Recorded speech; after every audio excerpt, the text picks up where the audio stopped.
sobre onde fazer as atividades avaliativas que valem nota, onde fazer o trabalho disciplinar, onde fazer a prova, algum detalhe sobre o funcionamento das aulas que vocês gostariam de perguntar, conteúdo, enfim, antes da gente começar a aula de hoje?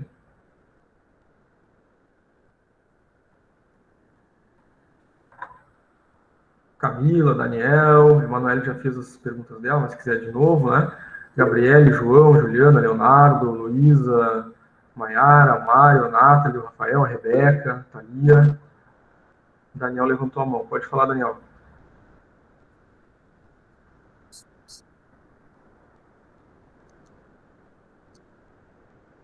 Não sei se está tentando falar, Daniel. A gente não está ouvindo o teu áudio.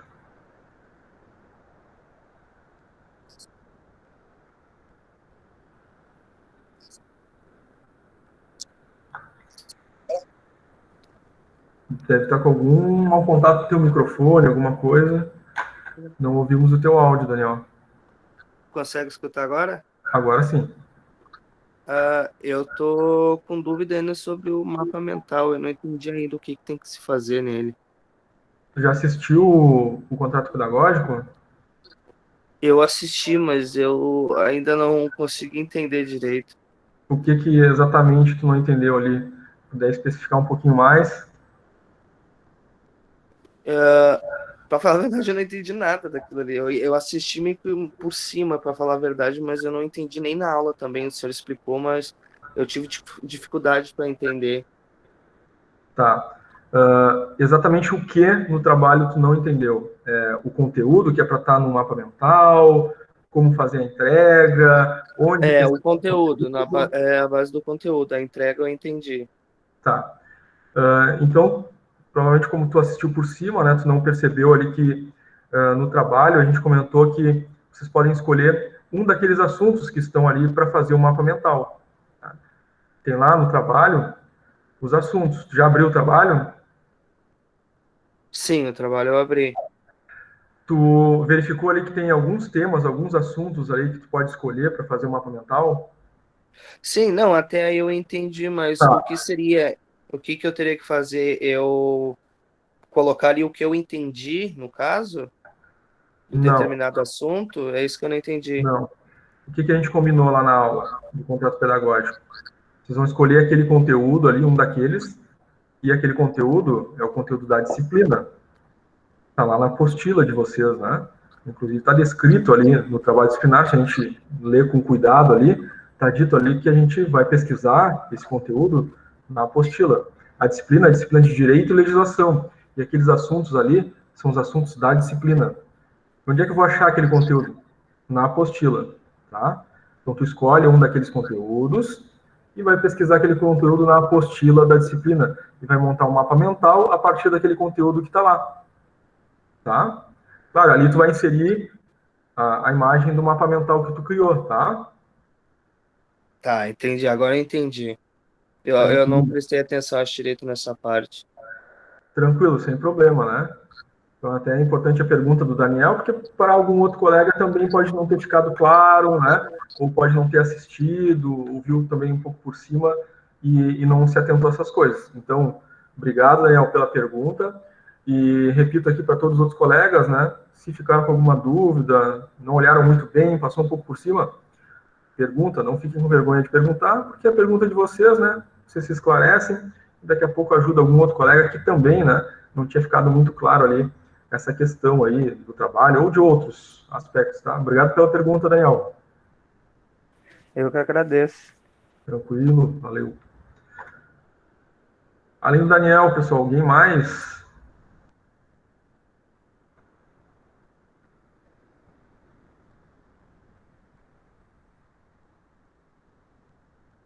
Aparentemente não, né?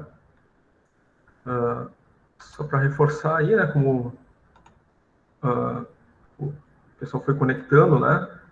Depois das 9, logo no início das 9 ali, enquanto a gente esperava os outros colegas conectar, eu tinha informado aí, né, o pessoal que tem um link lá no Classroom, né, que foi postado para vocês responderem aí sobre o retorno às aulas presenciais, né.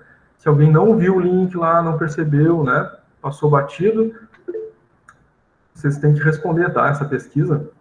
A escola, então, está fazendo esse levantamento para entender aí como é que seria, né, o interesse das turmas aí com relação ao retorno às aulas presenciais, né? Se querem, se não querem, como é que ficaria, tá? A Rebeca mandou no chat ali, tá com problema de rede. Rebeca, eu percebi, Rebeca, que a tua conexão estava caindo, tu volta, cai, tá? Entendido. Muito obrigado por avisar, Rebeca. Rafael, pergunta do Daniel, me ajudou a entender o mapa mental. Viu, Daniel? Que bacana aí, o Rafael dando um feedback aí. A pergunta foi muito boa, viu? Já ajudou outro colega aí. É isso aí. Por isso que eu falo sempre, pessoal, que a participação de vocês é muito importante, tá? Ela nos ajuda os nossos colegas, né? Ajuda o próximo, né? O Rafael aí também se sentiu auxiliado pela tua pergunta. Bacana, Rafael. Obrigado pelo feedback.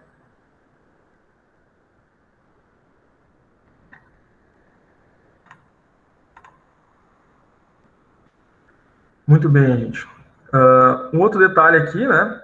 Que aqueles que já participaram da primeira aula, né, já sabem como funciona. De repente, alguém que está acessando, né, a turma pela primeira vez hoje, né, não assistiu a primeira aula, a divisão, né, do processo de aula, né? A primeira parte da aula, a gente vê o conteúdo daquela aula, fazemos um intervalo, 15 minutos. Na volta do intervalo, a chamada é feita ao vivo, online.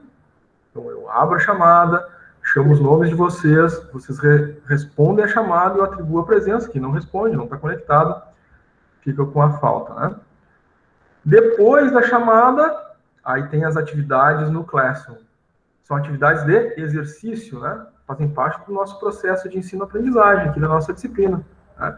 A gente viu o conteúdo, na segunda parte a gente vai exercitar, vai fazer atividades, a gente vai ter que, né? Eu prestei atenção na aula, vou conseguir responder aquelas atividades. Alguma outra atividade que está ali, que vai para além do conteúdo que foi tratado em aula, vou ter que pesquisar na apostila, né? Para dar conta de responder. São formulários, né, com perguntas e alternativas. Vocês vão responder, vão enviar o formulário. Depois de enviar o formulário, lembrem lá da primeira aula. Não pode esquecer de acessar ali e clicar em entregar, né, a atividade. E o status da atividade para vocês, a atividade de aula, vai mudar de atribuído para entregue. Tá? Inclusive, da aula passada, se alguém não fez alguma atividade, podem olhar no mural do Classroom as atividades da aula passada, né? Vão estar aparecendo pendente se alguém não fez. Tá? Certo, gente? Rebeca colocou no chat, sou nova na turma, então não sei o que fazer no mapa mental. Tem explicação no Classroom? Tem, Rebeca. Tá lá no contrato pedagógico. Tá? Então, assiste ali o vídeo do contrato pedagógico, por gentileza. Claro, vai participar da aula hoje, né? Deixa para assistir o vídeo do contrato pedagógico depois da aula, né? Num outro momento que tu tiver tempo, tá? À tarde, à noite, enfim, para entender como é que é o trabalho, né? O trabalho disciplinar. Onde entrar, onde achar ele, tá tudo ali, mas ele tá ali no Classroom, o trabalho, e o vídeo do contrato pedagógico explica, né? Mostra lá onde clicar, onde entrar, tá lá também na barra atividades do Classroom, né? Lá no tópico vídeos, aulas ao vivo, tem lá o vídeo do contrato pedagógico, tá? Tem o vídeo do contrato pedagógico e tem o vídeo do conteúdo da aula. Tá? Tem que assistir os dois, no teu caso, porque tu não participou da primeira aula, né? Então, tem que assistir o contrato pedagógico, tem que assistir o conteúdo da aula também, tá? Tranquilo, Rebeca?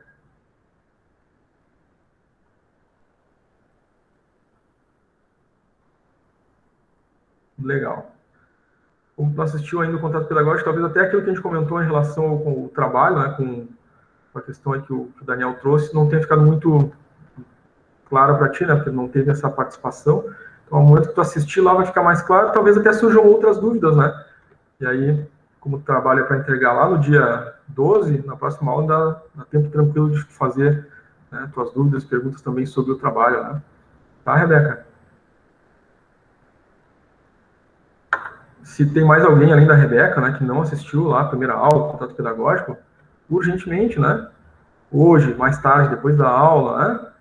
Assista o contato pedagógico, assista a primeira aula, porque já passou algumas coisas, né, que são importantes aí, da gente estar informado e saber como é que as coisas vão funcionar, né?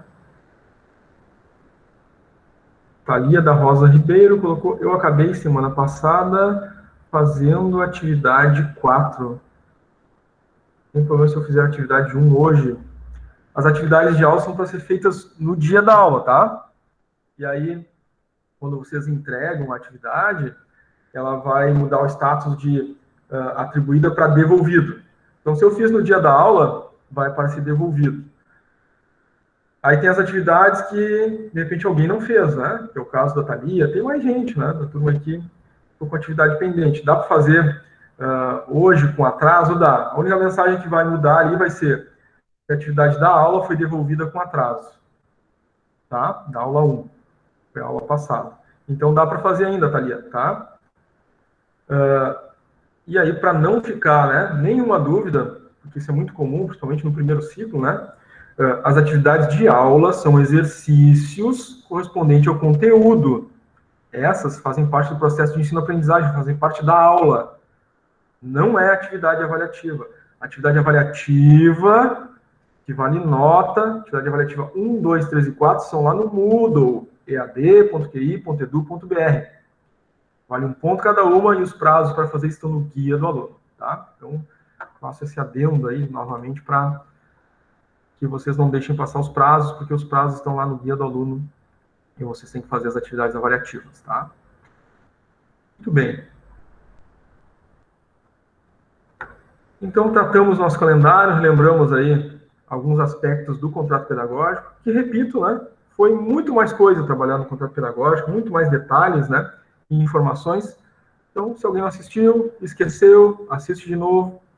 Se esqueceu, é um bom motivo aí para a gente anotar num caderno, né? Então, sempre recomendo, né, claro, contrato pedagógico, coisas importantes, né, prazos, enfim, né, tem que anotar no caderno aí para vocês não esquecerem, né? Inclusive, as datas das atividades avaliativas que estão no guia do aluno, né, coloquem para despertar no celular lá um dia antes, né, lembrando que está chegando o prazo final, né, senão a gente deixa passar e perde nota, né. Muito bem, gente. Então, vamos começar efetivamente aí o conteúdo da nossa aula de hoje, né, que é a aula 3 e 4.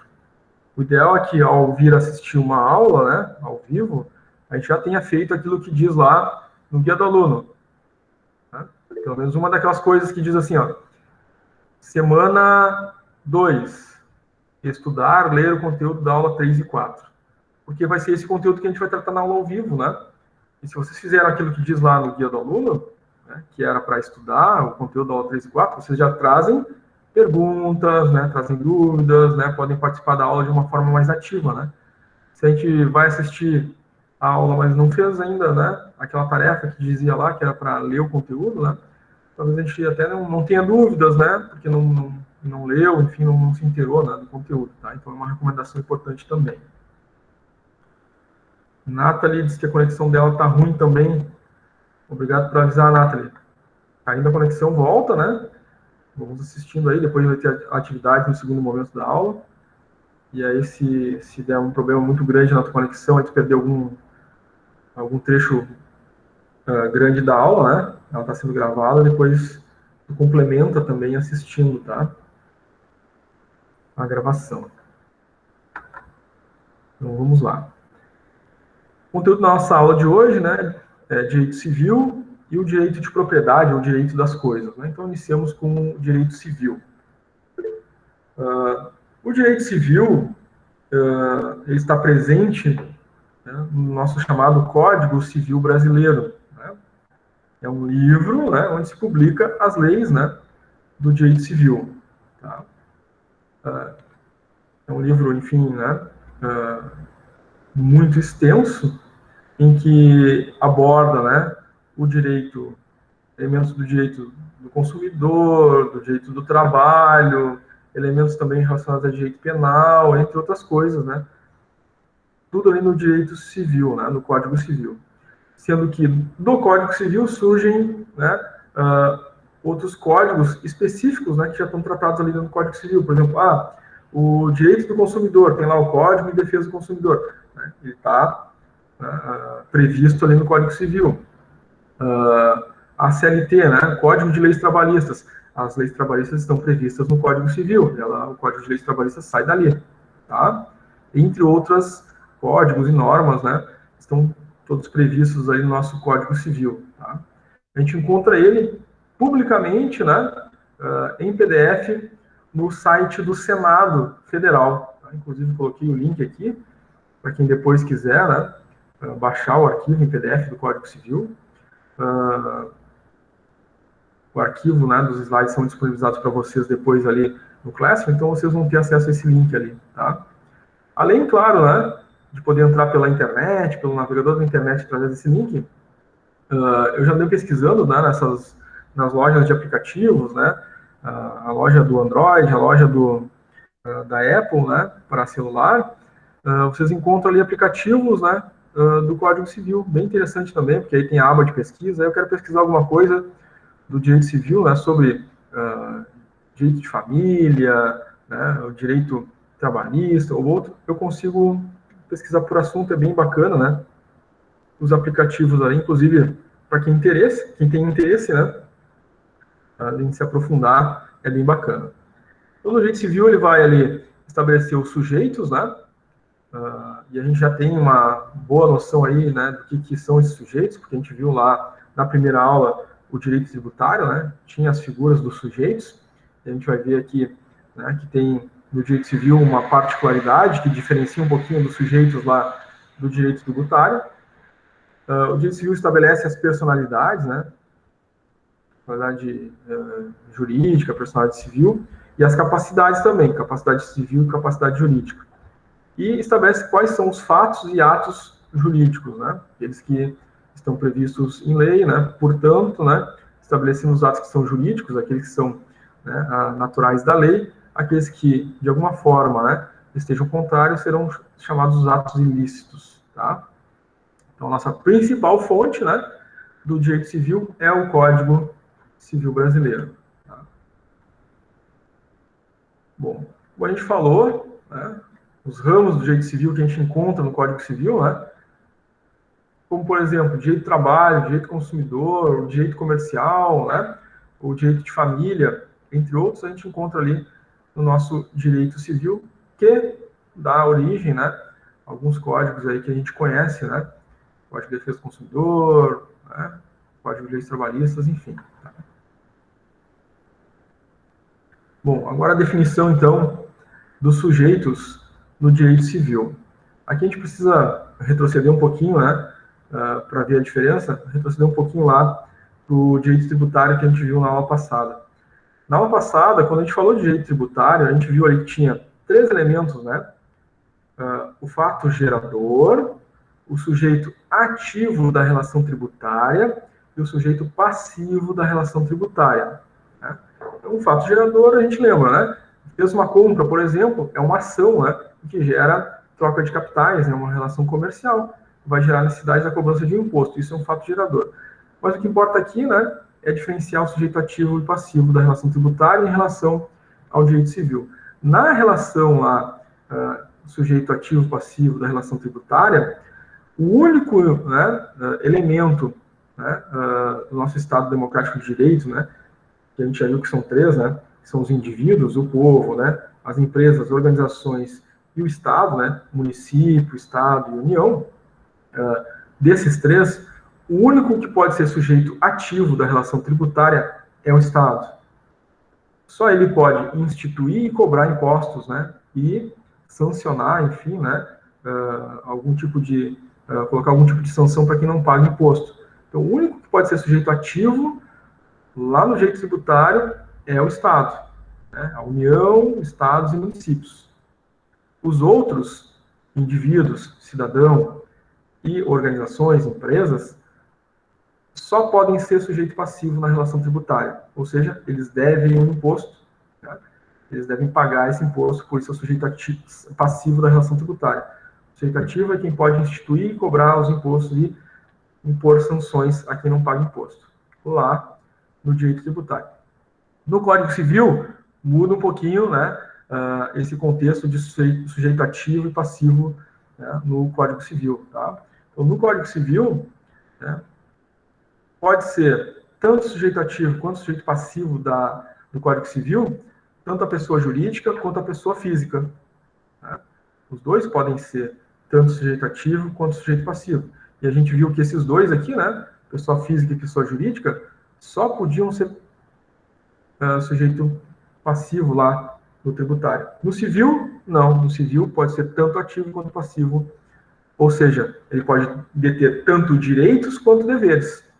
Depende do contexto, da situação, da relação que existe, né, entre esses entes do nosso Estado Democrático de Direito, né, indivíduos, empresas e o Estado. Tá? Então, sim, pessoa jurídica pode ser tanto em algum momento sujeito ativo quanto passivo, porque a empresa, a organização, ela terá deveres, e aí tendo que cumprir deveres, ela é o sujeito ativo da relação, né, do Código Civil, e quando ela detém direitos, né, ela é um sujeito ativo, ou seja, pode cobrar esses direitos. Né? A pessoa física, a mesma coisa, né? Ela pode ser um sujeito ativo, porque ela detém direitos frente às empresas, frente às outras pessoas, mas ela detém também deveres, né? E aí pode ser um sujeito passivo da relação do Código Civil, né, porque vai ter que cumprir com obrigações frente a empresas e frente ao Estado e frente aos outros indivíduos. Tá? Então, aqui, pessoa jurídica, pessoa física, no Código Civil, pode ser tanto sujeito ativo quanto passivo, depende do contexto. Num contexto ele pode ter direitos, no outro ele pode ter deveres e obrigações. Tá? Bom. Então, a gente viu que o sujeito ativo é a pessoa que detém um direito. Tá? E aqui é importante ressaltar, né, quando a gente está tratando de direito, legislação, quando a gente fala de pessoa, né, não é necessariamente um indivíduo. A gente já sabe, né, que dentro do direito a gente tem dois tipos de pessoas, né? A gente tem a pessoa física e a gente tem a pessoa jurídica. Tá? Quando a gente fala aqui que o sujeito ativo é a pessoa titular de um direito, eu estou dizendo que tanto a pessoa física, um indivíduo, quanto a pessoa jurídica, uma empresa, ela pode ser um sujeito ativo porque é titular de um direito. Tá? Então, uma pessoa física, né, ela é titular de um direito quando? Né, quando ela pode, por exemplo, cobrar, né, que alguém que lhe deve, né, com uma obrigação, né, tem que cumprir com aquela obrigação. Então, digamos que numa relação, né, trabalhista, a gente tem uma pessoa física, um indivíduo, um trabalhador, que detém um direito trabalhista e ele não foi cumprido, né, por aquela organização. Então, ele é o sujeito ativo, né? Ele detém um direito e ele pode cobrar do sujeito passivo, no caso a empresa, que deve a obrigação. Então, o sujeito ativo vai ser o autor da ação, né? O indivíduo, a pessoa física. E a pessoa jurídica vai ser o sujeito passivo. Agora, se a pessoa que detém o direito aqui for uma pessoa jurídica, né? Então, se ela detiver um direito, por exemplo, né, na mesma situação trabalhista, né, é uma empresa, uma pessoa jurídica, ela detém um direito sobre, né, as pessoas físicas que prestam trabalho para ela. Tem um contrato de trabalho e essa pessoa tem que cumprir um horário de trabalho, né? Então, ela detém o direito de cobrar, né, como sujeito ativo, cobrar, né, essa obrigação da pessoa física que é o seu funcionário, que ela cumpra o horário, que ela realize as atividades para a qual foi contratada, né? Certo? Inclusive, né, tem as situações em que, né, ele pode lançar mão, né, lá da legislação trabalhista para, né, a demissão por justa causa, enfim, né? Ou seja, é um sujeito ativo, tem o direito e pode cobrar, né, do sujeito passivo, aquele que detém o dever, e aquela situação seja satisfeita, tá? Então, a gente já viu aí o sujeito ativo, inclusive com exemplos, né, da situação em que o indivíduo, pessoa física e jurídica, pode estar tanto na situação como sujeito passivo quanto sujeito ativo, né? Então, só para concluir, que o sujeito passivo, né, é a pessoa, e de novo, né, tanto física quanto jurídica, que possui um dever, né? Vai ter que cumprir com aquela obrigação que está prevista em lei, tá? Então, às vezes a gente, né, fica com aquela situação, né, mas cumprir o horário, está na lei? Tá na lei, né? Tá no... E a empresa pode cobrar? Pode cobrar, né? Então, a gente, não, mas isso está lá, tá no Código Civil, né, que prevê lá as leis trabalhistas, né, e nas leis trabalhistas lá tem direitos e deveres, né? Certo?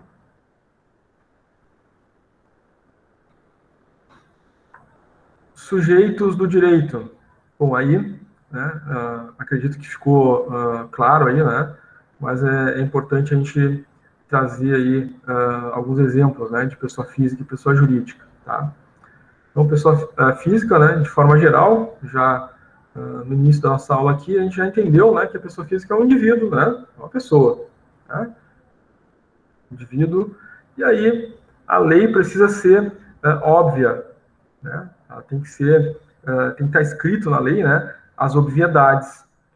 Então a gente pode dizer, mas precisava colocar na lei, né, que a pessoa física são seres humanos, né, então precisa, tá, inclusive, vamos dar alguns exemplos aí, de situações que poderiam ser absurdas se não tivesse assim na lei, tá? Então, pessoa física são os seres humanos individualmente considerados. A pessoa física também recebe o nome de pessoa natural. Wagner conectando. Bom dia, Wagner. Então, a primeira coisa, a primeira definição que a gente está vendo aqui de pessoa física é que são seres humanos, tá? Então, por que isso, esse óbvio, né, tem que estar na lei, né? Porque se não tivesse, seres humanos são seres individualmente considerados. Então, pode ser planta, pode ser um animal, por exemplo. Isso poderia levar a aberrações jurídicas, né? Como, por exemplo, alguém decidir deixar a sua herança para o cachorro, né? E não para os familiares, filhos, enfim, né? Então, no nosso ordenamento jurídico brasileiro, isso, por exemplo, não pode acontecer. A gente até ouve falar, né, em outros lugares do mundo, né, que um certo indivíduo deixou para o cachorro, para o gato, a sua herança, né? Porque naquele ordenamento jurídico daquele país, né, não tem essa definição, né, mais explícita, né? Mas no nosso tem. Tá? No nosso Código Civil está lá que a pessoa física é ser humano. Tá? Então impede certos absurdos que poderiam vir a acontecer e que não acontecem, né? Como acontecem aí em outros lugares, tá? O Wagner mandou no chat aí, se desculpando da hora, né? Teve que reiniciar aí a internet e o aplicativo. Ok, Wagner, tá justificado. Outro elemento interessante aqui, né? A considerar sobre a definição de pessoa física é que ela também é chamada de pessoa natural, o nome, né, de pessoa natural. Significando que todo indivíduo, né, que nasce naquele determinado país é pessoa física, pessoa natural, detém a naturalidade daquele país. Então é natural e naturalidade brasileira quem nasce no território nacional, né? Mas a naturalidade ela também pode ser adquirida, né? Quando o indivíduo, né, de outro país, né, realiza então a solicitação, né, o pedido de naturalização, né? Então passa, se for aceito, né, nesse processo, passa a receber a naturalidade, né, de brasileiro, acaba recebendo a nacionalidade, né? Assim como existe também na legislação de outros países, né? Em outros países também pode se solicitar a naturalidade, né? Então, muito comum, né, para nós aqui no Brasil, né, que tivemos a colonização, né, de muitos países da Europa, né? Então, tem pessoas, né, aqui no Brasil que são descendentes, né, de povos europeus, né, espanhóis, portugueses e outros, né? Essas pessoas conseguem, né, montar uma documentação demonstrando, né, a sua árvore genealógica, os documentos, certidões de nascimento, né, dos antepassados, mostrando que eles vieram de tal país e pode entrar com processo de naturalização, né, em alguns países europeus, por exemplo, né? O mais fácil de conseguir, né, a naturalização é Portugal, né? Porque foi o país, né, que, em tese aí, né, chamado de descobridor, né? E que, né, a maior parte, né, da população, né, tem alguma origem, né, de antepassado português. É um dos mais fáceis de conseguir a naturalização, né, para brasileiros. Né? Mas existem outras formas, né, e outras possibilidades, né, em outros países que a gente não tem ascendentes, né, não tem parentes, né, passados aí do país, né? Por exemplo, nos Estados Unidos, né? A gente não sofreu colonização dos Estados Unidos, porque os Estados Unidos também foi uma colônia, né? Eles foram colonizados por anglo-saxões, né? Sobretudo ingleses, irlandeses, né? Mas brasileiros conseguem, né, obter lá né, a possibilidade de morar, trabalhar, né, e conseguem cidadania também americana através de um processo um pouquinho diferente, né, que eles têm lá, que é o chamado Green Card, e aí depois evolui para a cidadania, né. Mas essa questão de pessoa natural, conseguir a naturalidade, né, em geral é através desse histórico, né, de buscar os antepassados para conseguir a naturalidade. Tá? Inclusive aqui, nós temos no centro de Porto Alegre, né, o Arquivo Público do Estado do Rio Grande do Sul, e muitas pessoas, né, vão lá pesquisar os seus antepassados, porque eles têm lá, né, documentações, por exemplo, né, além de cartórios, que podem ser buscados, essas documentações, se consegue a naturalização, né? Então, são umas características aí sobre pessoa física, né? Então, é um indivíduo que nasceu no país, né? Ou que adquiriu essa naturalização através de um processo, né? Previsto lá que tem que ser cumprido, comprovado, né? E a pessoa consegue a naturalização também. Pessoa jurídica, né? Né? Pessoa jurídica, então não são os indivíduos, as pessoas, seres humanos. Essa pessoa jurídica aqui são entidades, empresas, organizações, instituições, autarquias, inclusive o próprio Estado, né? Então, o Estado brasileiro é constituído de quê? Municípios, estados e União, né? Então, esses três elementos, né, do próprio Estado são pessoa jurídica. As empresas, organizações, sociedades, instituições também são pessoa jurídica, tá? Então, aí se diferencia. Pessoa física são só os seres humanos, né? Os indivíduos, pessoas, e pessoas jurídicas são só organizações ou entidades governamentais ou o próprio governo, ou organismos governamentais, tá? Até aqui, gente, tranquilo? Alguém gostaria de fazer alguma pergunta, alguma observação?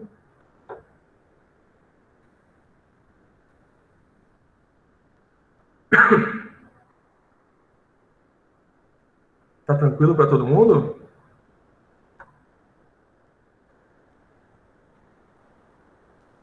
Se ninguém respondeu, eu vou achar que tá todo mundo dormindo. Rafael mandou tranquilo aí no chat. Obrigado, Rafael. Eu consegui entender bem. Legal, obrigado. O Manuel também mandou um tranquilo. A Camila também mandou um tranquilo. Gabriele também mandou um tranquilo ali no chat. Rebeca também. Thalia também mandou um tranquilo. A Maiara levantou a mão. Pode falar, Maiara.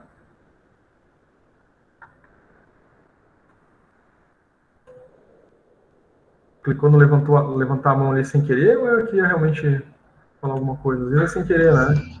Oi, Soro, sem querer. Tá, valeu, obrigado. Principalmente quem tá pelo celular, às vezes vai passar o touch ali e acaba passando em cima da mãozinha ali, né? Acaba acontecendo. Dá um susto, né? Ah, agora eu vou ter que falar. Não, tranquilo, foi sem querer mesmo. Legal, legal. Mas tá tranquilo, pode seguir. Que bom, obrigado. É isso aí. Então, gente, definições, né, de pessoa física e pessoa jurídica extremamente importantes, né? Porque a partir daqui, né, outros elementos que estão previstos na lei, né, vão se aplicar à pessoa física ou à pessoa jurídica, né? Tá? A personalidade civil, né, ou personalidade jurídica, quando é que se adquire, né, essa personalidade? Então, para a pessoa física, né, ela adquire os direitos e deveres na sociedade civil a partir do nascimento. Então, a pessoa física, ela passa a ter direitos, né, e deveres a partir do nascimento. O indivíduo tem lá o seu registro, né, no cartório, né, recebe uma certidão de nascimento, né, recebe o seu nome, né, a filiação, né, todos os elementos necessários a serem registrados nesse documento. Né. Então, ele já passa, a partir dali, né, a adquirir os seus direitos e deveres, né, como indivíduo. Quando é que cessa esses direitos e deveres? Esses direitos e deveres cessam com a morte do indivíduo, né? Então, a pessoa física, né, cessa direitos e deveres com a morte. Tá? Então, o indivíduo tinha lá propriedades, né? Ele tinha direito, mas com a morte cessou esses direitos. Então, esses direitos sairão, né, do nome, né, daquele indivíduo e vão para, né, conforme o nosso ordenamento jurídico, né, para os seus herdeiros, enfim, né, ou para aqueles que foram designados, né, na sua lá na sua hora de determinar a partilha dos bens, enfim, né. Agora, a personalidade jurídica, como é que funciona? Quando que a personalidade jurídica passa a adquirir direitos e deveres, né? Em outras palavras, também na mesma situação de nascimento e morte, né? Quando é que uma empresa nasce? A personalidade jurídica nasce? Quando a empresa registra a abertura da empresa, né, nos meios oficiais, vai lá, né, na junta comercial, né, cumpre com todos os requisitos legais, né, a empresa recebe um CNPJ e tem um nome registrado, né, a empresa passa, então ela nasceu, né, como se fosse a certidão de nascimento. Né. Quando é que a empresa, por assim dizer, né, morre, ou seja, perde os direitos e deveres da personalidade jurídica dela? Quando ela entra em falência, né? A empresa é decretada a falência da empresa, né? O fechamento da empresa, a liquidação, né? É a morte da empresa. Aí cessam os direitos e deveres da empresa. Né?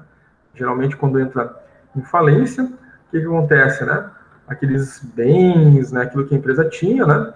O judiciário vai demandar, se for o caso, né? A leilão, a venda, para que aqueles direitos, né, que ela detinha, aquelas posses, né? Sirvam para pagar dívidas com fornecedores, dívidas trabalhistas, entre outras. Tá? Esse é um exemplo, né? Não necessariamente a empresa vai fechar por falência, né? Simplesmente pode ser uma desistência do negócio, né? Então, o empresário, né, paga todos os seus fornecedores, né? As questões trabalhistas com os seus funcionários, resolve tudo e aí entra com o pedido de fechamento, né, da empresa. Tá? E aí cessa a personalidade jurídica, né, dessa empresa, então cessam os direitos e deveres que ela detinha como personalidade jurídica. Tá? Então, tanto para pessoa física quanto para pessoa jurídica, né, os direitos e deveres iniciam e cessam, né, de acordo com os registros, né, de início e fim, né, dessa vida, se for uma pessoa física, ou, né, da existência da organização enquanto for uma pessoa jurídica. Bom, é previsto no nosso Código Civil, né, que a pessoa física, né, ela detém direitos e detém deveres, obrigações. Para que ele seja plenamente capaz de exercer os seus direitos, né, e plenamente capaz de cumprir com seus deveres, né, ele não pode ser, né, de alguma forma, incapaz. Ou absolutamente incapaz, ou relativamente incapaz. Os absolutamente capazes estão no artigo 3º e os relativamente incapazes estão no artigo 4º do nosso Código Civil. Então, quem não tem a capacidade completa, absoluta, né? Está no artigo 3º, são os absolutamente incapazes. Né? Esses são incapazes, então, de exercer pessoalmente os atos da vida civil. Ou seja, não correspondem, né, diretamente pelos atos da vida civil cometidos. Tá? Nesse caso, quem é que responde, então? O responsável, né? O responsável por aquele indivíduo que é absolutamente incapaz é que vai responder civilmente, né, pelos atos cometidos pelo incapaz. Tá? Frank Nicolas conectando, bom dia.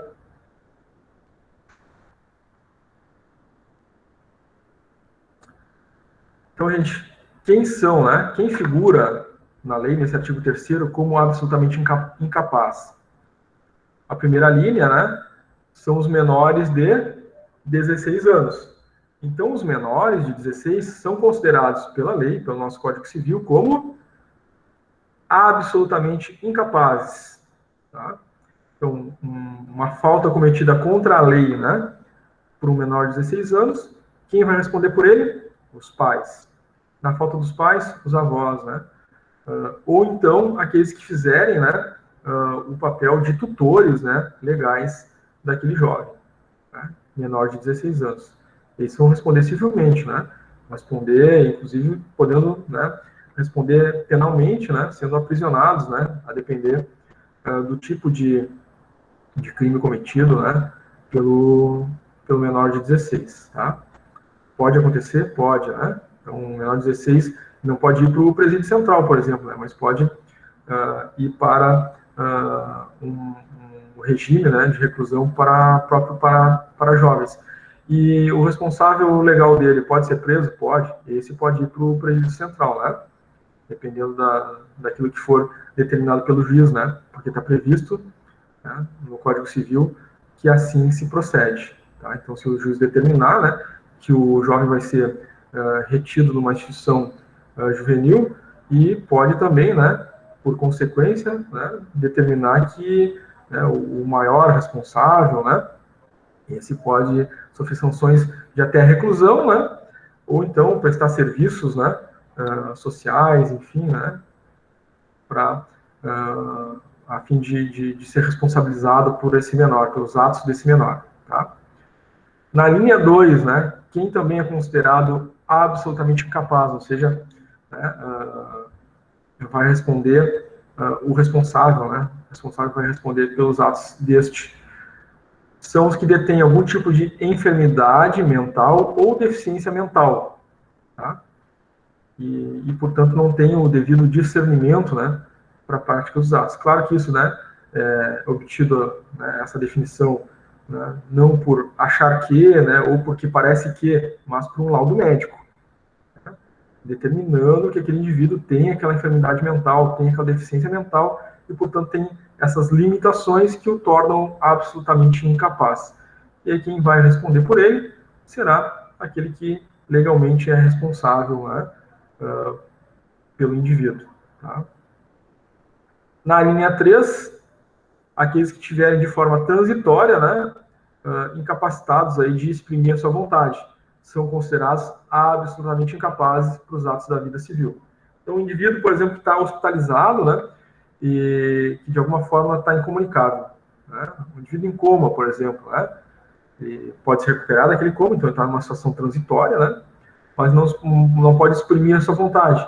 E, portanto, naquele momento, transitoriamente, ele é absolutamente incapaz. Não pode responder, né, pelos atos da vida civil. Por exemplo, não pode assinar um contrato, né, não pode fazer algumas coisas que são, né, comuns, né, da pessoa que tem a plena capacidade, né. E aí, essas capacidades, né, podem ser determinadas pelo juiz, né, para que algum, né, parente, algum indivíduo da família, né, possa realizar esses atos da vida civil em nome daquele que está transitoriamente, né, nessa situação. O artigo 4º trata agora dos que são relativamente incapazes, ou seja, eles já podem, né, exercer alguns direitos da vida civil, mas outros ainda não. Então, são considerados relativamente incapazes. Por exemplo, né, no artigo 4º, primeiro a linha, né, aqueles que são maiores de 16 e menores de 18. Eles são relativamente incapazes. Ou seja, eles já têm algumas capacidades, ou seja, têm alguns direitos, né, e deveres, mas outros direitos, né, ainda não têm. Então, o maior de 16, por exemplo, né, ele já pode, né, solicitar o seu título de eleitor e votar. Mas o menor de 16, né, ainda não pode dirigir, né? O maior de 16 e menor de 18 ainda não pode dirigir. Não pode votar, é maior de 16, mas ele não pode dirigir, né? Não pode ter uma carteira de motorista, tá? Então ele é relativamente incapaz, né, nesse exemplo. Não pode uma coisa, mas não pode outra. No item 2, também é considerado relativamente incapaz os ébrios, né, alcoólatras, por exemplo, viciados em tóxico, né, sejam esses, né, enfim, né, ilegais, né, as drogas ilegais, enfim, ou viciados mesmo em medicamentos, por exemplo, né, os que por deficiência mental têm o discernimento reduzido, tá? E esses indivíduos são considerados relativamente incapazes, né, porque a sua capacidade, né, cognitiva, sua capacidade de julgamento, né, do que é certo e que é errado, está em alguma medida prejudicada.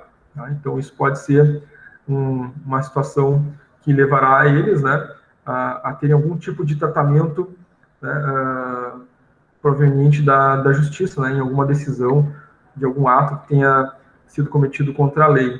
Tá? Então, até essa questão do alcoolismo, né, já mudou um pouquinho, né, porque lá no Código de Trânsito, né, o indivíduo que é pego, por exemplo, bêbado e cometeu algum crime, né, de trânsito, ele pode sofrer penalidades, né, a serem consideradas a maior, né.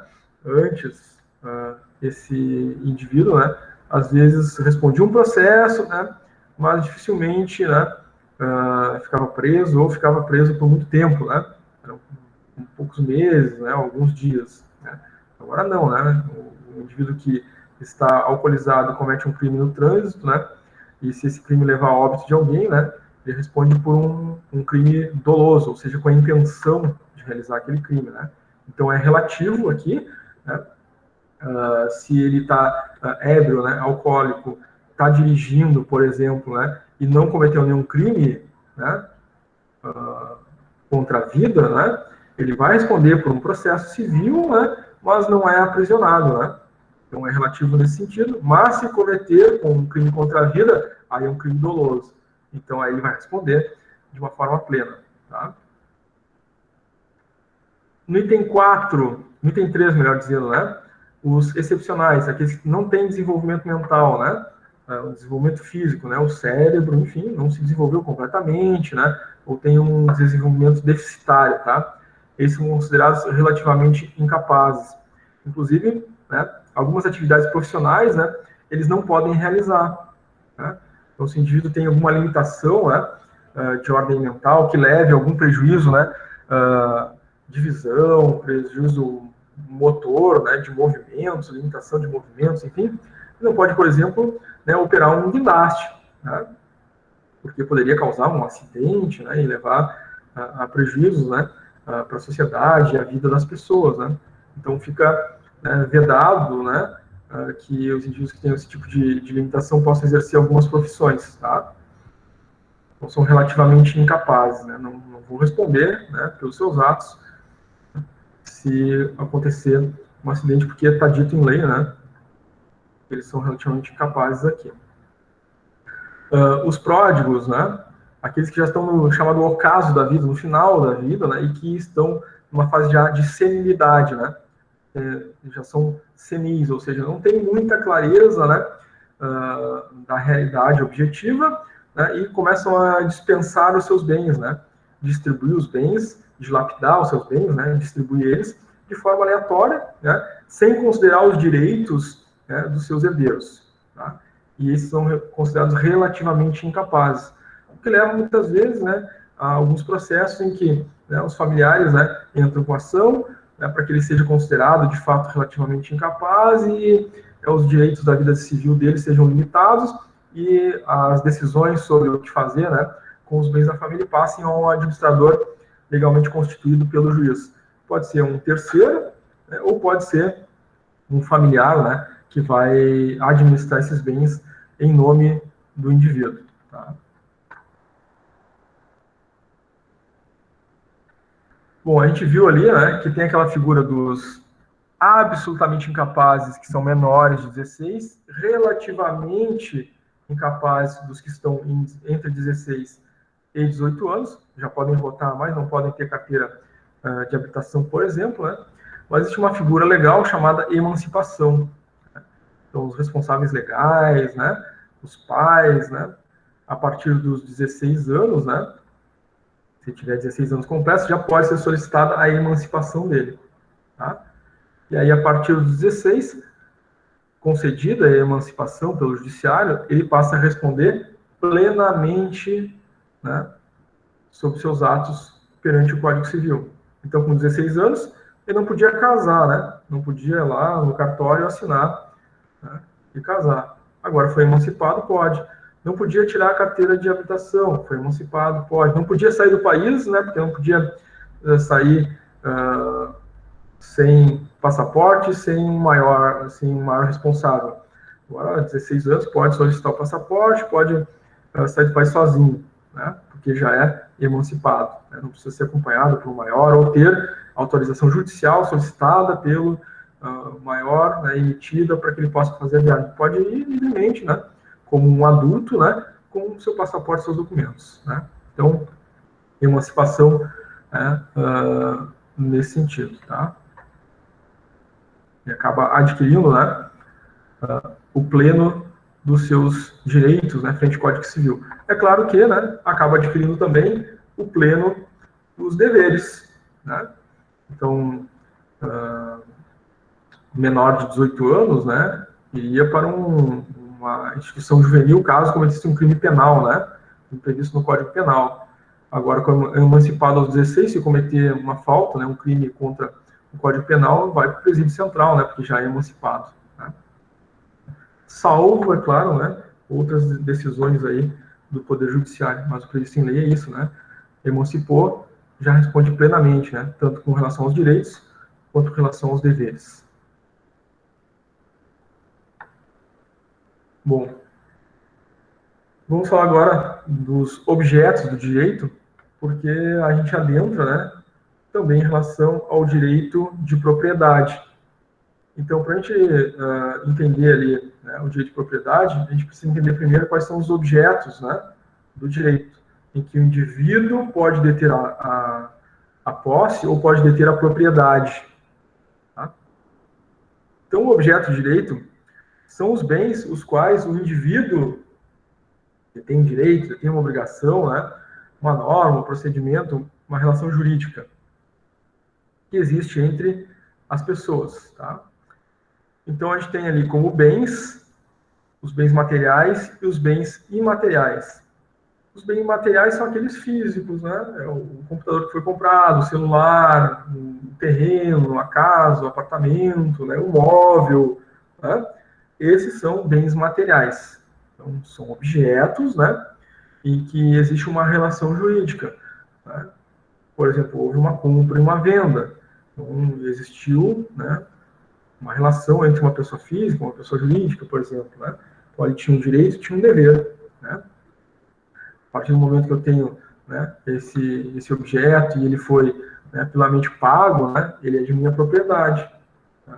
Então, saiu da propriedade da pessoa jurídica e passou para a minha propriedade, né, no momento que eu quitei, né, paguei todo aquele bem. Fazendo com que as outras pessoas físicas, né, tenham que respeitar essa propriedade. Então, se eu comprei aquele bem, né, e ele é de minha propriedade, né, então, além da pessoa jurídica ter passado a propriedade para mim, as outras pessoas físicas, né, ter um dever, uma obrigação de respeitar essa propriedade, tá? Em relação aos bens materiais.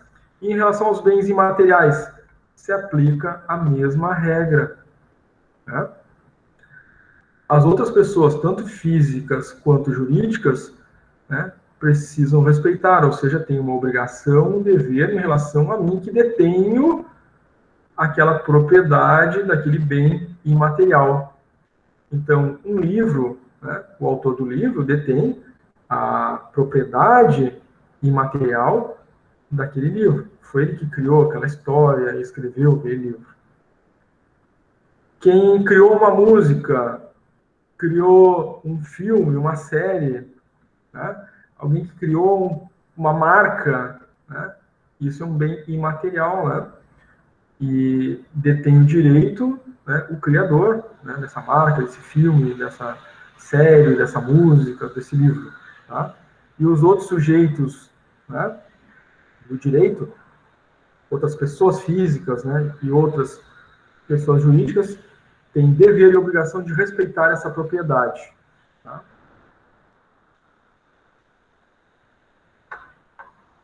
Bom, vamos agora adentrar aos fatos jurídicos, tá? Então, os fatos jurídicos, né, são a base que gera as relações jurídicas. Então, a relação jurídica, né, ela se dá através do fato que ocorre, né, o fato jurídico que ocorre entre as partes. Né? E em alguns fatos jurídicos, né, estão relacionados ou classificados, né, como fatos naturais. Tá? Existe ali deveres e obrigações, sempre que existe um fato jurídico.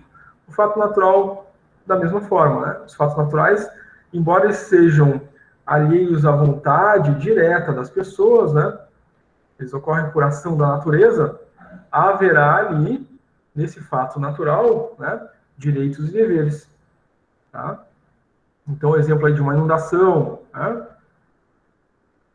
É um fato natural? É. É da vontade humana que aconteça? Não. Mas existem direitos e deveres quando a inundação ocorre. Ou seja, né, sabe-se que naquela região, né, quando chove, ou se não for feita a limpeza urbana de forma correta, inunda aquela região. Né? A água invade as casas, né, causa prejuízo aos proprietários dos imóveis, né, estraga móveis, estraga eletrodomésticos, né, e o poder público, né, tem o dever de tomar as medidas de contingência para isso. Né? Impedir, né, que essa situação ocorra, fazendo as obras, né, necessárias, usando os meios necessários para prevenir, né, que aquela inundação não ocorra.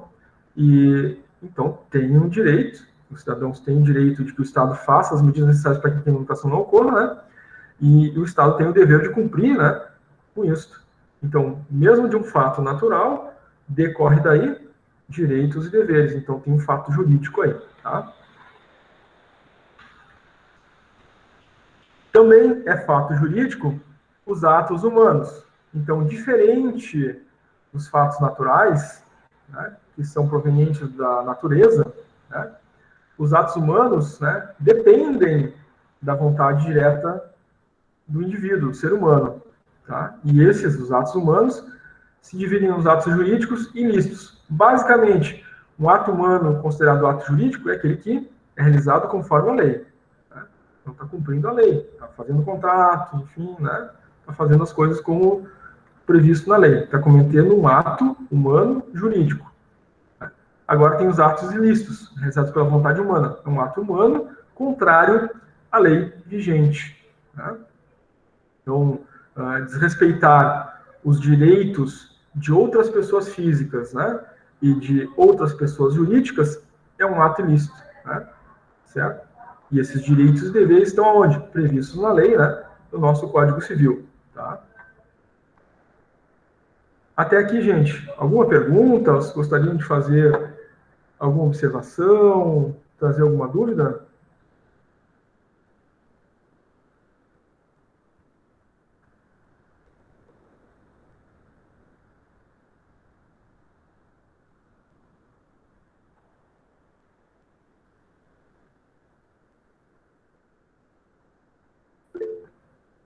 Camila mandou tudo certo no chat.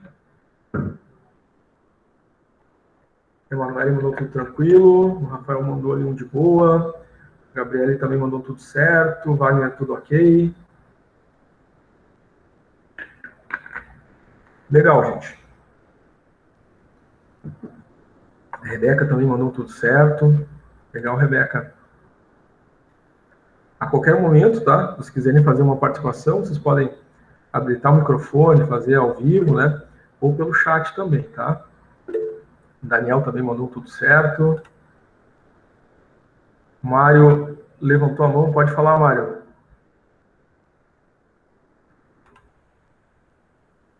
A Mayara mandou tudo certo ali.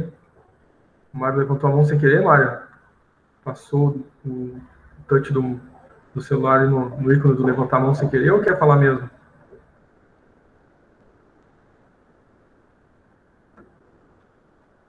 Não sei se o Mário está tentando falar, está com o microfone desabilitado, Mário.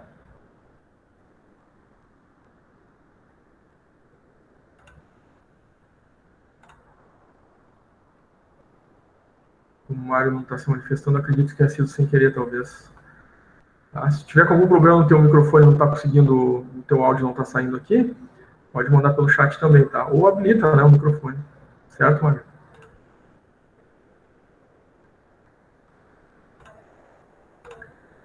Muito bem. Então, a qualquer momento aí, podem interromper para dúvidas e perguntas, tá? O Mário colocou no chat. falei se os atos humanos não têm mais explicação. Atos humanos são as atitudes, né? A ação humana. Isso é qualquer ato humano, né? A fala, a ação, a atitude, né? A prática do dia a dia, né? Ela tem que ser conforme a lei. Se for conforme a lei, será considerado ato jurídico, né? Se ela for contrária à lei, será um ato ilícito, né? E aí o indivíduo pode sofrer sanções, né? Previstas em lei, né? Como multas, né? Trabalho social e até reclusão, né? Um ato ilícito é um ato ilícito contrário ao Código Penal, por exemplo, né? O indivíduo vai, né, sofrer sanções que podem levar ele à reclusão, né? Ao aprisionamento, né? Então, qualquer ato humano, né? Um ato é uma ação, né? Uma prática, né? Então, falar, né? Agir, né? Contra alguém ou contra uma instituição, por exemplo, né? Contra uma empresa, né? De uma forma ilícita, vai acabar gerando aí, né, um fato jurídico que o indivíduo vai ter que responder por ele, né? Se o indivíduo faz, né, um contrato, está fazendo um ato jurídico, né? Legal, é um ato humano. Se o indivíduo faz um contrato de trabalho, né, é um ato jurídico, um ato humano, né? Se o indivíduo cumpre, né, lá com o seu contrato de aluguel, pagando aluguel, né, para o locatário, está fazendo um ato humano, um ato jurídico humano, né, está cumprindo com a lei. Agora, se ele não cumpre o contrato, é um ato ilícito, humano. Ou seja, é da vontade, é o indivíduo que faz, né? Então, toda a ação do indivíduo é um ato humano, porque ele é reflexo da sua vontade. Tá? Era isso, Mário? Conseguimos atender aí a tua dúvida sobre o que é o ato humano? Obrigado, Mário. Obrigado pela pergunta. Legal. É isso aí.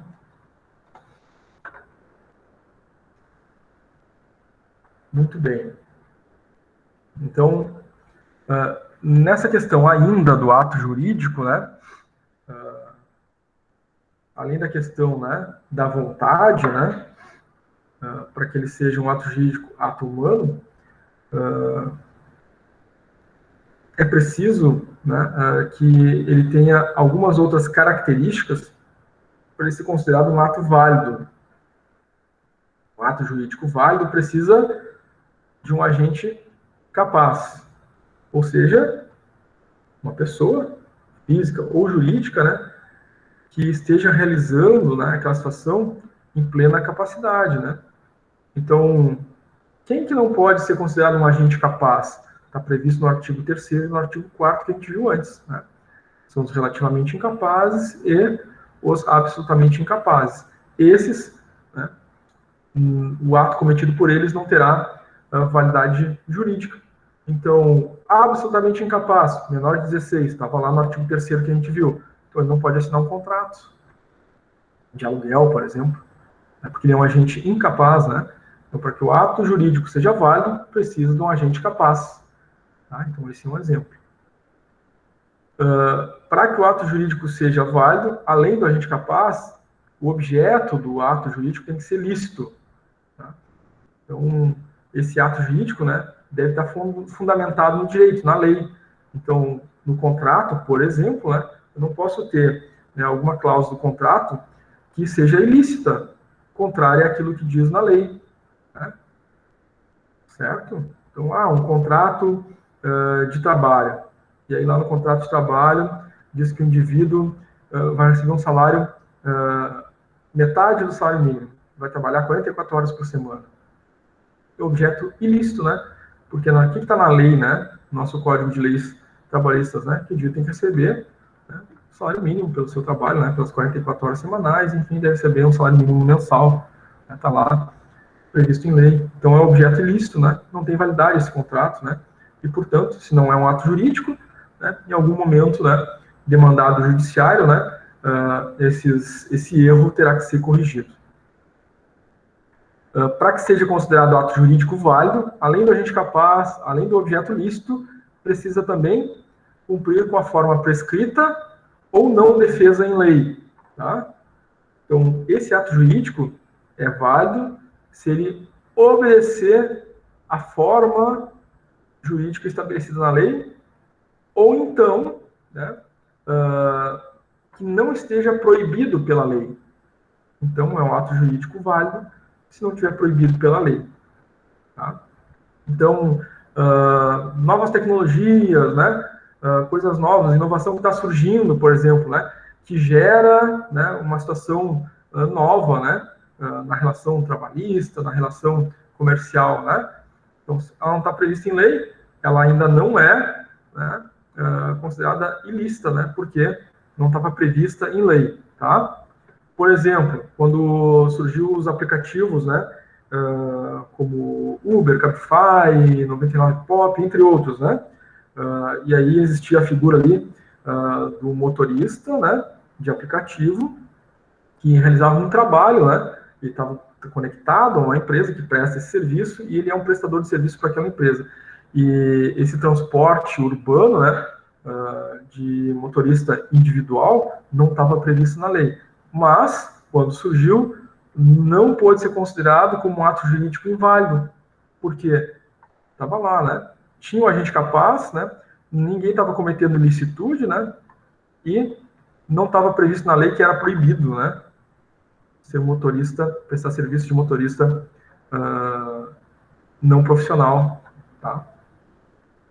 Um exemplo aqui, tá? Situações novas que podem surgir por inovações, coisas novas que vão sendo modeladas com o avanço da sociedade, tá? Então, para o ato jurídico ser válido, precisa desses 3 elementos: agente capaz, objeto lícito, a forma cumprir com a forma prescrita em lei, ou então, né, que não esteja proibido por lei, tá? Vamos ver agora o chamado direito das coisas ou direitos reais, né, que está relacionado à propriedade, né, ao direito de propriedade, tá? Então, o conceito de direito das coisas, tá? Então, são normas que vão dar ao indivíduo, né, a pessoa física e pessoa jurídica, né, a posse sobre os bens, sejam materiais ou imateriais. Tá? E esse direito das coisas está no nosso Código Civil, é o direito de propriedade. E o direito de propriedade, né, que está no Código Civil, está previsto aonde? Na nossa Constituição, né? Constituição Federal, promulgada em 1988. Inclusive, o direito de propriedade é uma das cláusulas pétreas da nossa Constituição. Tá? Então, revejam lá, né? Isso foi tratado na nossa primeira aula, né? Está lá gravado, né? Para quem quiser assistir novamente. Então, são bens materiais, aqueles, né? Imóveis, por exemplo, né? Imóveis urbanos, casa, apartamento, enfim, né? Imóveis comerciais, imóveis rurais, né? Terrenos, enfim, né? Plantações, bens móveis também, né? Automóveis e outros bens que possam ser adquiridos, e também os bens imateriais que a gente viu, né? Como exemplo há pouco tempo, né? Obras artísticas, científicas, né? Marcas, patentes, são bens imateriais. Então, essas coisas, bens materiais e bens imateriais, né? Estão previstos no nosso ordenamento jurídico e dão direitos a quem detém e obrigações a quem não detém, né? Então, eu tenho que respeitar, né, o direito de quem detém a propriedade de uma casa, de um terreno, ou seja, então, ninguém tem o direito de invadir um terreno que é de propriedade de alguém, né? Ninguém tem o direito, né, de subtrair, né, uma propriedade de alguém, né? Seja um carro, uma moto, um celular, um computador, né? Então, a propriedade, né, é um direito, certo? Se eu tenho direito, as outras pessoas físicas e jurídicas detêm deveres e obrigações em relação ao respeito a essa propriedade, tá? O que gera, né, ao descumprimento, né, desses direitos, né, sanções, né? Sanções de ordem jurídica para aquele que descumpre, né, com esse dever de respeitar essa propriedade. Então, o que caracteriza a propriedade, né? Ela é caracterizada pelo domínio da coisa, seja um bem material ou imaterial. E a pessoa exerce o domínio dessa coisa, tá? O proprietário, então, é ele que pode usar, dispor, né? Fazer, então, aquilo que lhe aprouver com aquilo que lhe pertence, tá? Conforme consta, né? Lá no nosso Código Civil, está ali o artigo 1228, né? Que estabelece a figura do proprietário, tá? Ou seja, é dele, né? Não é algo, inclusive, que ele ainda está pagando, né? A propriedade, o indivíduo já pagou, né? É dele, é da posse dele, tá? E tem uma outra figura, né? Entre propriedade, né? A gente tem a posse também. Eu comprei, mas não terminei de pagar, então ainda não é propriedade, é posse, né? Nesse sentido, né? Eu também tenho os direitos como se proprietário fosse, até que eu termine de pagar, e aí, né, o direito de propriedade passa, né, da loja onde eu comprei, né, aquele bem, né, passa diretamente para mim depois que eu termino o pagamento, né? Então, eu tenho essa propriedade. Formas de aquisição de uma propriedade imóvel, por exemplo, tá?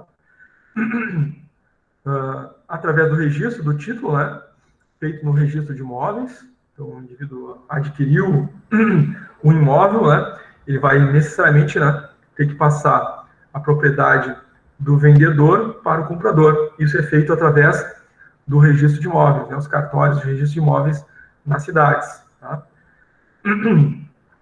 Também a aquisição de imóvel pode ser feita pela chamada accessão, né? Seria um acréscimo, né, àquela propriedade.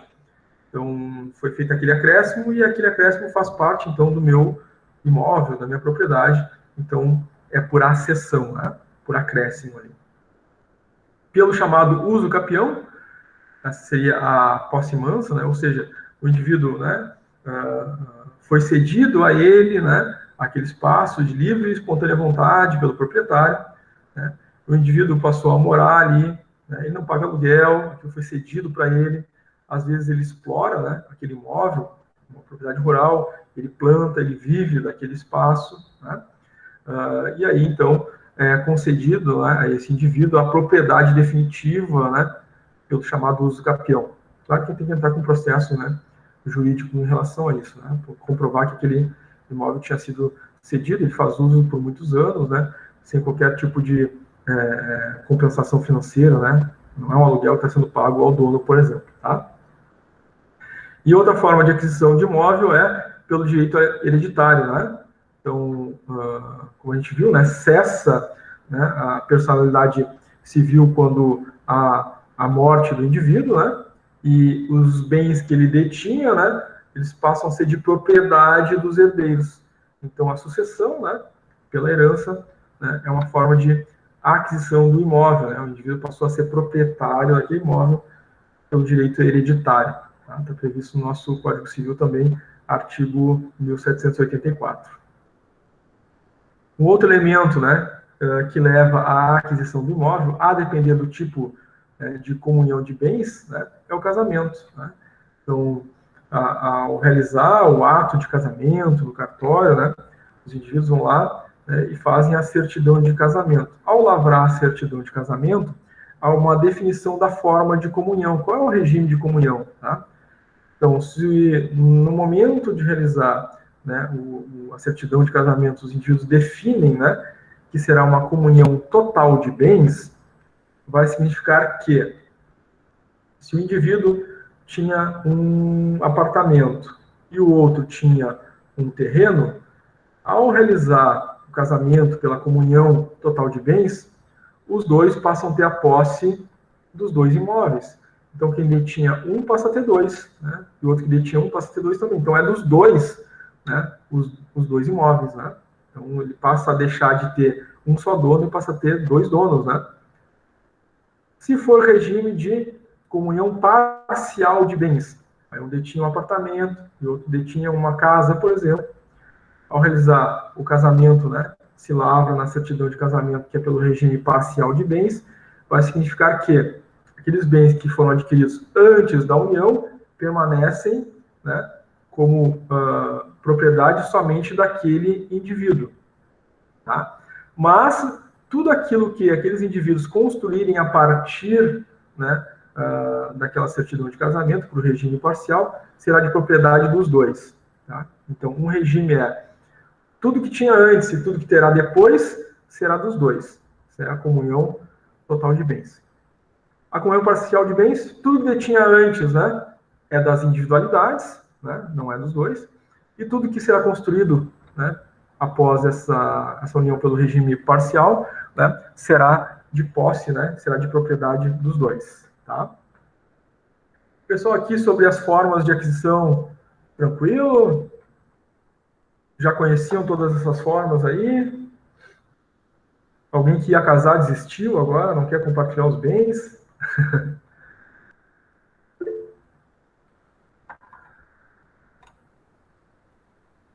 Emanuele mandou um ok, a Rebeca mandou um tranquilo, o João Gabriel colocou que vai ter que sair, vai olhar a aula depois.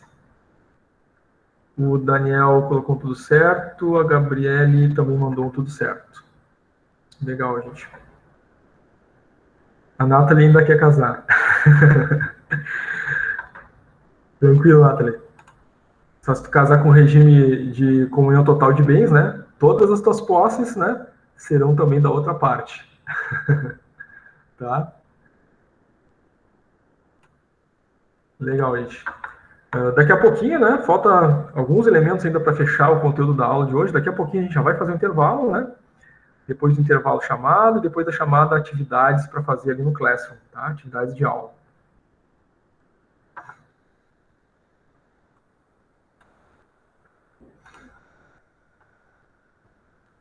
Bom, a gente falou sobre propriedade e agora a gente vai falar sobre posse.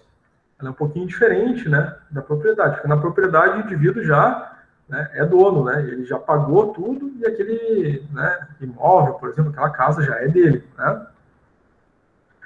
A posse é um pouquinho diferente, né. A posse, o indivíduo ele tem o poder do uso, né, do imóvel, por exemplo, tá? Mas ele ainda não é o proprietário. Né? No caso de um financiamento, por exemplo, ele ainda não é o proprietário. Ele detém a posse, faz o uso do imóvel e está pagando financiamento para o banco. Então, a gente chama, né, que o imóvel está alienado, né, como garantia ao banco.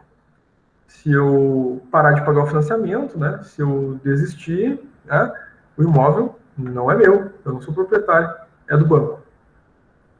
Se eu não desistir, continuei pagando, terminei de pagar todo o financiamento, né, aí, né, o banco vai emitir a documentação, né, de que foi quitada a dívida, né, eu pego esses documentos e vou até o cartório, né, de imóveis, né, o registro de imóveis, e aí transfiro, né, com a posse desses documentos, transfiro a propriedade que estava, né, alienada ao banco, transfiro para, né, o meu nome. Né, e aí eu passo a ser proprietário, né, deixo de ter somente a posse e passo a ser proprietário.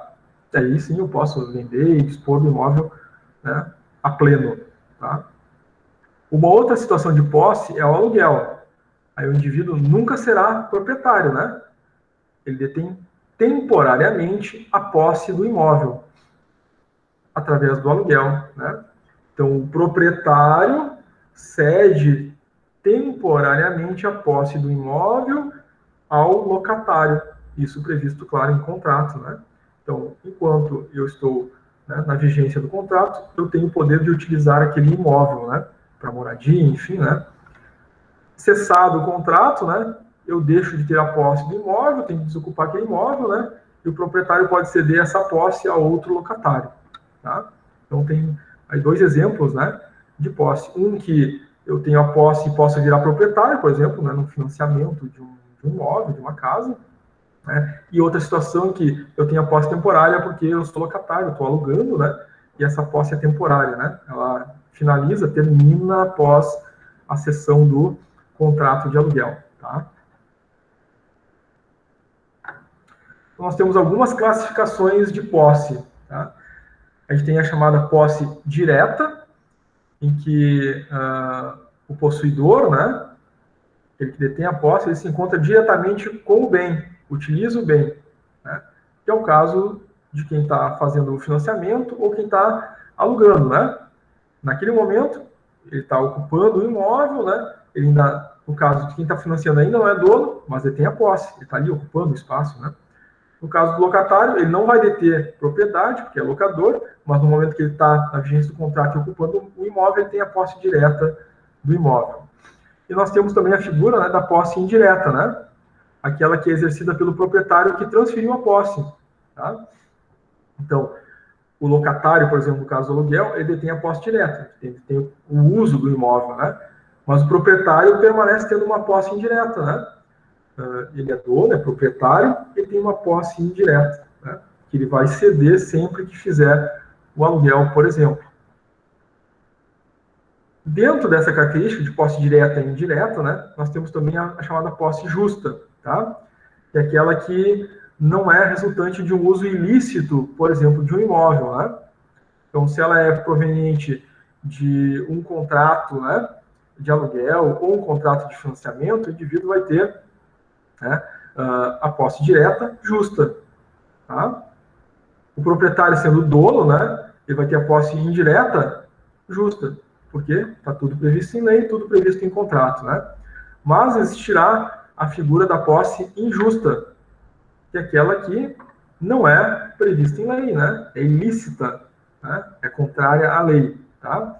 Tem o exemplo aí do posseiro de terra, aquele que invade, né, terras que não são suas, são de propriedade de outro indivíduo, certo? Então, ele tem a posse injusta, ou seja, ele não é proprietário, ele está ocupando aquele imóvel, né?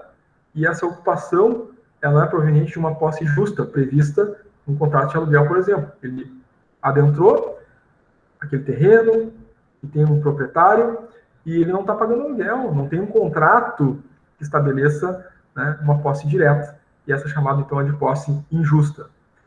Tem a posse de boa-fé, né? Então, que o indivíduo que possui, né, ignora o vício, o obstáculo que impede a aquisição, né, daquele direito possuído, seria a posse de boa-fé. Então, digamos que a gente... Um exemplo de posse de boa-fé, né? Eu aluguei um imóvel, né? Estou pagando o aluguel, mas eu não fiz contrato. Eu fiz, enfim, né, de boa. Aluguei aquele imóvel de alguém. Só que esse alguém não é dono daquele imóvel, né? É um parente, por exemplo, né? E o proprietário, por exemplo, mora em outro país e nem sabe, né, que o parente dele está alugando o imóvel dele, né? E eu aluguei, e eu tenho a posse, estou ocupando aquele imóvel, né? Eu tenho uma posse de boa-fé, né? Eu não estou fazendo uma posse injusta, né? Ela é ilegal, mas não é injusta, é de boa-fé, né? Então, tem uma outra previsão legal, né? Certo. Posse de má-fé. Bom, aí eu sei, né, que aquela ocupação ali, né, ela é injusta, foi obtida de forma, né, ilegal. Então, geralmente, né, a posse de má-fé é aquela posse chamada também injusta, né, invasão de terra, invasão, né, de uma casa, de um apartamento que estava ali sem ocupação e a gente entrou, né, e tomou conta, né? Essa é a posse de má-fé.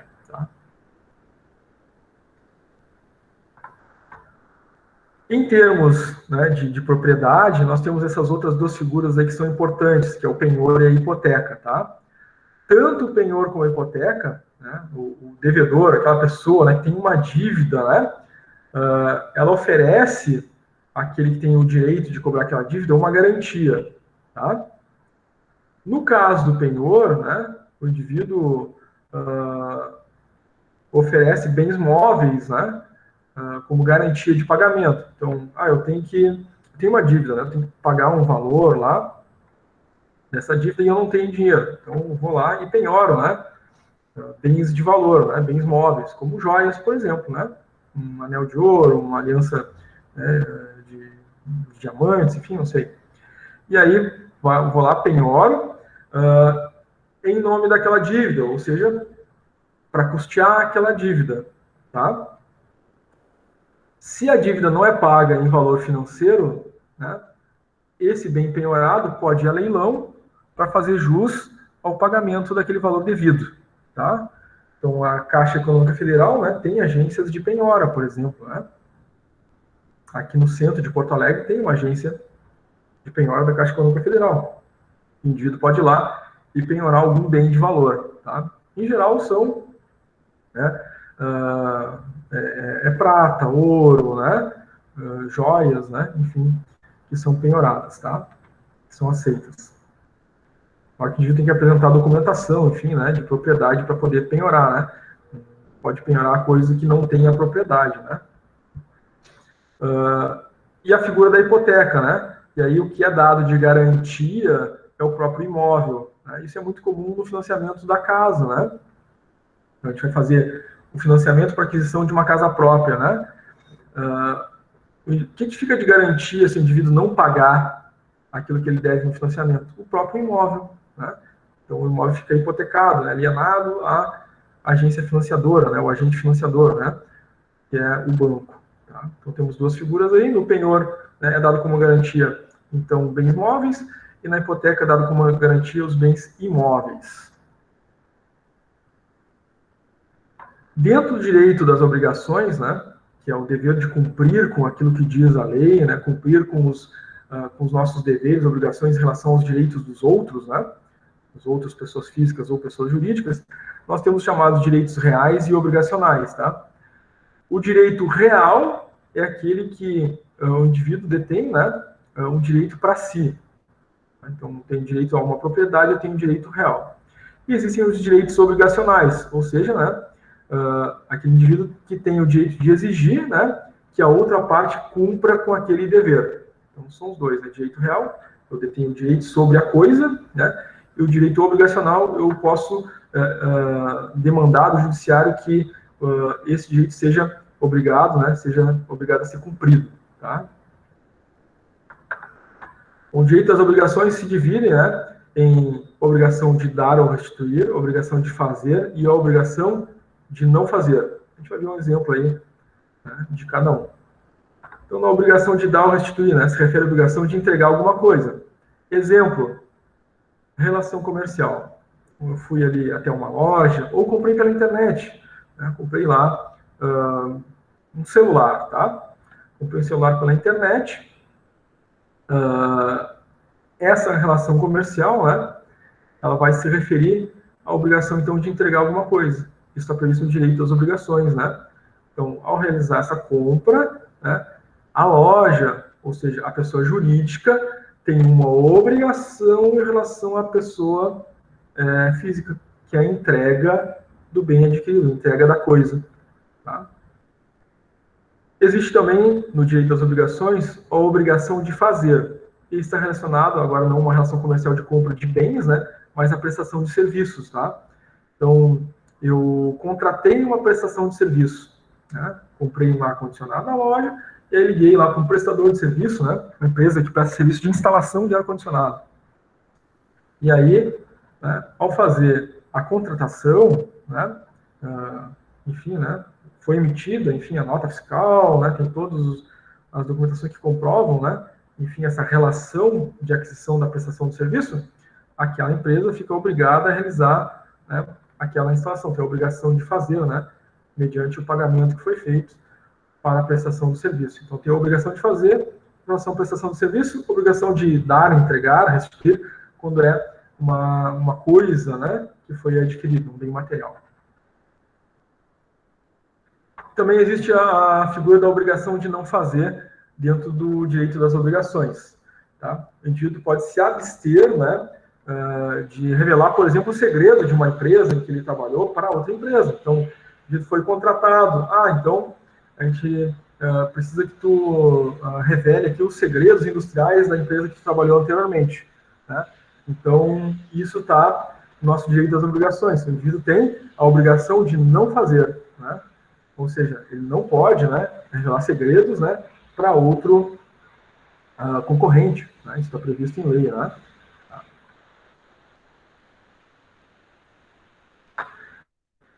Contratos. Tá? Então, um contrato é um acordo entre partes. Pode ser entre duas pessoas físicas, pode ser entre uma pessoa física e uma pessoa jurídica, ou pode ser entre duas pessoas jurídicas. Né? Tá?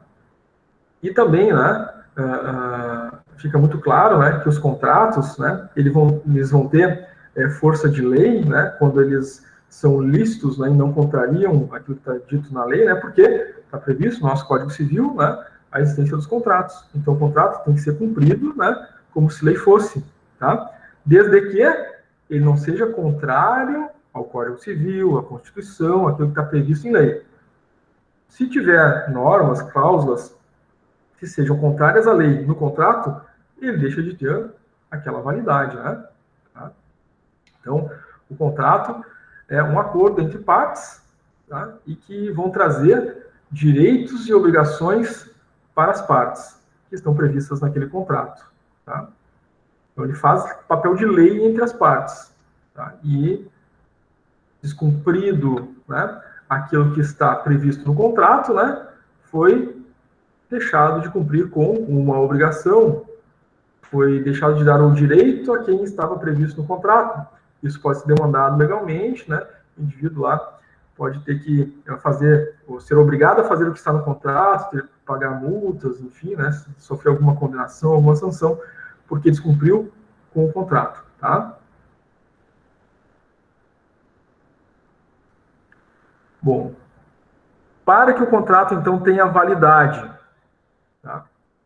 Ele tem que ser um acordo de vontades, né? Livre, né? Entre os contratantes e contratados. Tem que ter a figura de um agente capaz, ou seja, não pode ser, né? O contrato não pode ser assinado e não pode figurar, né?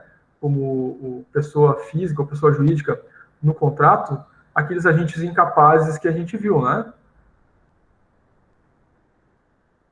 Tem que ser, no contrato, né, objeto lícito, tá? Não pode ser uma figura, um objeto ilícito, né, presente no contrato. O contrato tem que ser possível, né, de ser realizado, né, perante as normas legais. E esse objeto tem que ser determinado ou determinável, ou seja, o que está sendo contratado tem que estar determinado no contrato, tá? Está sendo contratado, o que está sendo vendido, o que está sendo comercializado, né, entre as partes. E o contrato, para ter validade, né, ele tem que obedecer a forma prescrita em lei, tá? Ou, se não tiver prescrito em lei, algo não proibido pela lei. Tá? Então, algo não proibido pela lei pode estar neste contrato. Tá? Perguntas, dúvidas antes do nosso intervalo? Vamos fazer um intervalinho agora de 15 minutos. Pode ser, gente?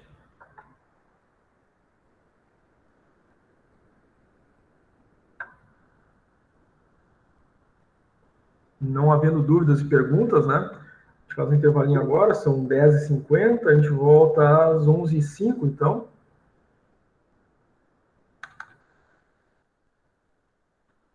Das 11h05, às 11h05 acontece, na volta do intervalo, a nossa chamada. Depois da chamada, acontece as nossas atividades, exercícios de aula, né? São atividades que são postadas ali no Classroom, que vocês vão fazendo durante a aula até o meio-dia, né? Durante esse processo de realização das atividades, a gente permanece online aqui para as dúvidas e perguntas de vocês conforme as atividades estão acontecendo, tá? Então, vamos fazer um intervalo, uns minutinhos aí para tomar uma água, fazer um lanche, né? E retornamos, então, às 11h05, tá, gente? Durante o período do intervalo, eu deixo o microfone e a câmera desabilitados aqui. Às 11h05 eu volto a habilitar e a gente continua, tá? Então, vamos lá para um lanchezinho, né? Um café e até daqui a pouco.